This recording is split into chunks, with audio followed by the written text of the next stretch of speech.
Oui, et puis c'est vrai que celle-là, bon, toutes les commémorations sont importantes, hein, puisque c'est la mémoire, ce sont des gens qui sont battus pour la liberté. Mais voilà, le 11 novembre, c'est quand même la Première Guerre mondiale, où on le sait, des Guadeloupéens d'ailleurs sont partis, ont quitté la Guadeloupe pour aller libérer la France. Et donc voilà, si on est là, si on a ce pays de liberté, c'est grâce à ces personnes qui se sont battues. Donc on se doit de perpétuer leur mémoire. Et c'est bien qu'il y ait des écoles, qu'il y ait des écoles primaires présentes au dépôt de Gers pour que ces jeunes voilà, puissent savoir que si on est là, c'est que derrière, il y a eu des parents, des arrière-grands-parents qui se sont battus et qui ont libéré la France. Jamais, et donc on tient à ce que notamment ce monument soit toujours bien entretenu. Et nous avons même, comment dirais-je, les noms des morts pour la France qui étaient, vous savez, du côté de l'église. Et l'année dernière, nous avons également transféré ces noms de façon à ce que Première Guerre et Deuxième Guerre mondiale, tous les Bastériens morts pour la France figurent sur ce monument. Fier de représenter le président Harry Chalus dans cette belle commémoration du 11 novembre 2024, toujours avec beaucoup de fierté et nous savons que la relève est assurée, de voir toute cette jeunesse prendre sa place autour du corps militaire de nous les élus. Nous savons que nous pouvons compter sur eux dans les années à venir. La relève est assurée, nous savons que nous pouvons compter sur notre jeunesse dans les années à venir. Surtout, nous sommes dans la commune de Basse-Terre et nous avons vu le pensionnat de Versailles bien représenté aujourd'hui avec le primaire mais aussi le collège. Toujours, vous connaissez l'implication du département dans le devoir mémoriel et c'est vrai qu'on a cette impérieuse obligation, nous les générations actuelles, puisque malheureusement ceux qui ont vécu ces événements-là de la guerre 14-18 ne sont plus là aujourd'hui pour nous les relater. Donc on a ce devoir de mémoire à cultiver et c'est important à travers ces manifestations d'associer les scolaires et je crois que ce travail-là est fait avec les établissements qui sont à proximité. Et le conseil départemental, effectivement, vous connaissez notre implication à travers les sites patrimoniaux, à travers tous les emblèmes de la mémoire guadeloupéenne et nous sommes toujours très heureux de prendre part à cette cérémonie officielle du 11 novembre. Tout à fait, comme chaque année, il fallait être là. Il y a 106 ans, c'était la Première Guerre mondiale, la fin de la Première Guerre mondiale. 106 ans après, nous avons encore des conflits en Europe et donc il faut montrer que nous devons défendre et nous devons penser à ces personnes qui se sont battues pour nous, pour avoir la paix et nous n'avons toujours pas la paix en Europe et dans le monde. Oui, mon école, le pensionnat de Versailles, présent comme chaque année avec leurs professeurs, les élèves de l'externat de Saint-Claude aussi. Oui, ça me rassure parce que le devoir de mémoire est assuré et donc nous voyons que la jeunesse est présente et salue la mémoire de ces anciens combattants. Nous ne devons jamais oublier qu'il y a eu la guerre, qu'il y a encore des guerres en Europe et nous devons tout faire pour avoir la paix dans le monde. C'est un devoir moral, c'est un devoir patriotique, c'est comme ça qu'on dit. Il faut être là puisque la tragédie revient. Vous avez une guerre en Europe, vous avez une guerre au Moyen-Orient. En fait, la guerre n'a jamais cessé. Elle a changé de nature et de forme, mais il y a toujours autant de morts. Alors on pense éloigner la mort en faisant la guerre, avec les avions, les drones et que sais-je encore. Mais la guerre reste la guerre. Et ce que disent les guerriers, les soldats, les stratèges, il faut gagner la guerre avant la guerre. On voit ça notamment au Moyen-Orient. Donc on emploie toutes les innovations technologiques pour éloigner la mort. Mais elle est bien là. On le voit en Ukraine, on le voit à Gaza et ailleurs. Et donc il faut cultiver ce devoir de mémoire, c'est une évidence. 106 ans après, vous voyez, il y avait quand même une belle foule. Mais moi j'ai connu des moments où le champ d'Arbaud était rempli. Il y avait une foule considérable. Il faut ça, chacun dans sa culture, il faut ça. Voilà, donc je suis à ma place. Oui, c'est puisque c'est ça la transmission.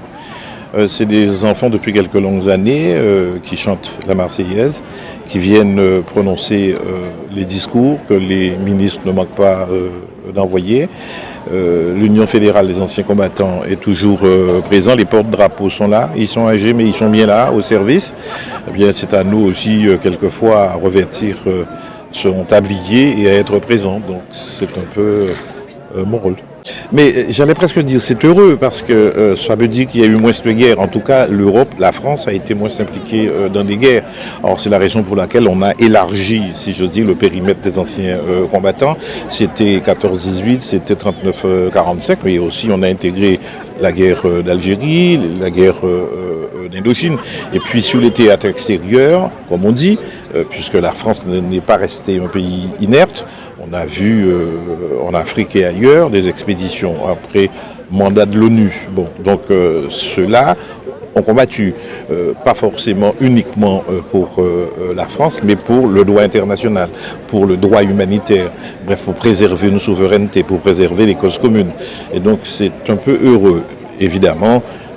Il faut transmettre la mémoire et voir comment demain trouver les formules appropriées pour que cette mémoire reste, si j'ose dire, bien présente. Cultivée, entretenue, voilà ce qu'on peut dire. Voilà. On a appris il y a très longtemps que si tu veux la guerre, prépare la guerre. Si tu veux la paix, prépare la guerre. Bon, une belle formule latine. La guerre est consubstantielle à l'homme. On ne peut pas vraiment éliminer la guerre. Les hommes ont toujours trouvé des prétextes pour se faire la guerre. Et quand on s'endort, c'est arrivé en 39 et bien avant 39, vous êtes surpris. Et donc il ne faut pas hésiter à défendre, si j'ose dire, les armes et la défense. Je ne suis pas un militariste du tout, mais il ne faut pas être non plus un pacifiste bélant. Vous avez, qu'on le veuille ou non, des ennemis, des adversaires, des compétiteurs, des concurrents. C'est une évidence, on le voit maintenant avec la cybernétique, la cybersécurité, les attaques par les ordinateurs. La guerre ne se fait plus comme avant. On peut bloquer tout votre système électrique et vous êtes en guerre, mais ça s'appelle des guerres hybrides. Donc c'est comme ça qu'ils appellent ça. Tous les moyens sont bons et tout à l'heure ce sera peut-être par satellite que ça se fera. Donc un pays qui se défend, c'est pas forcément un pays belliciste ou un pays militariste, mais qui, s'il veut la paix, prépare la guerre. C'est ce qu'on est en train de faire en France.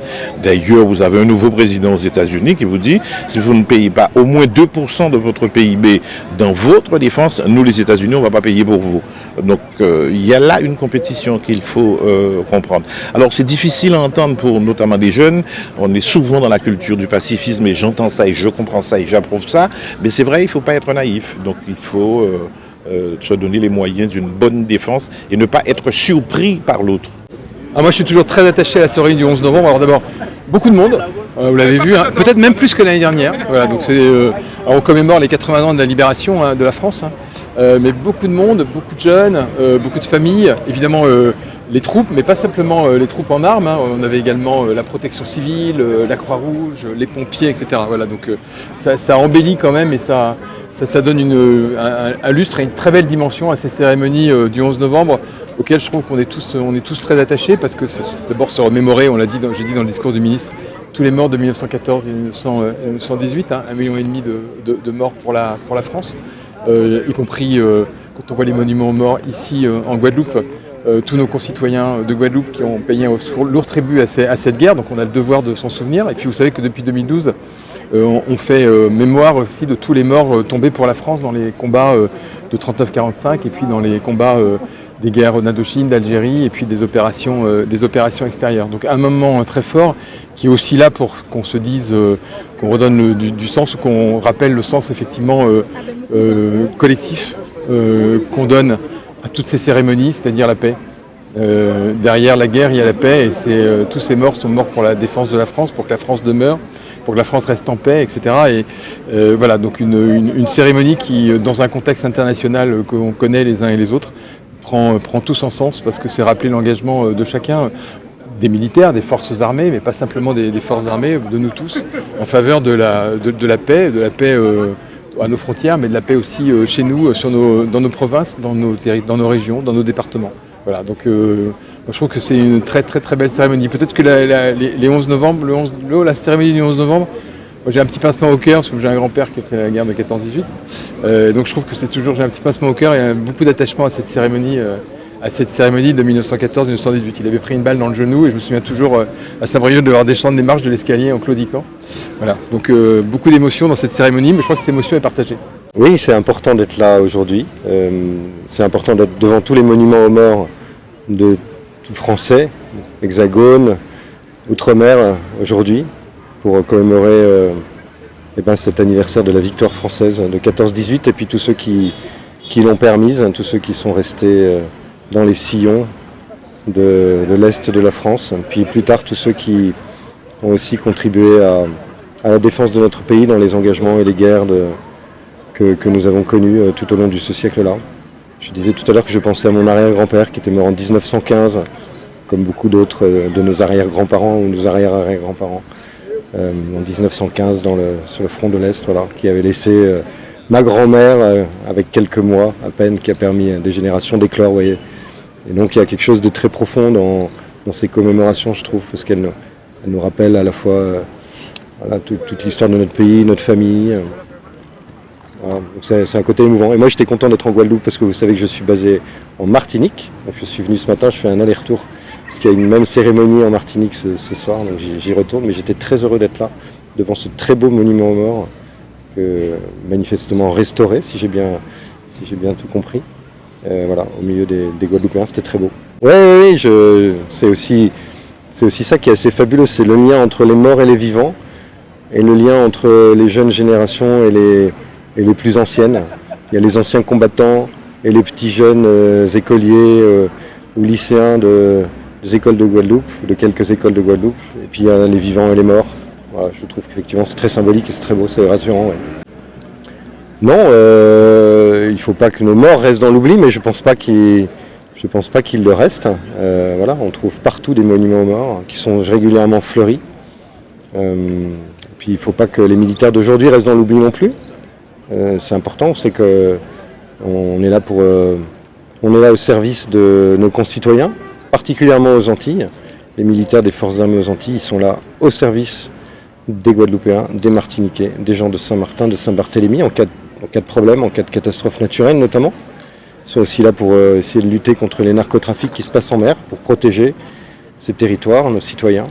Donc c'est aussi pour ça que je voulais venir, c'est pour dire qu'on est majoritairement basé en Martinique, mais qu'on travaille au profit de la Guadeloupe et de Saint-Martin et de Saint-Barthélemy. Bien sûr, on est structuré, organisé pour ça.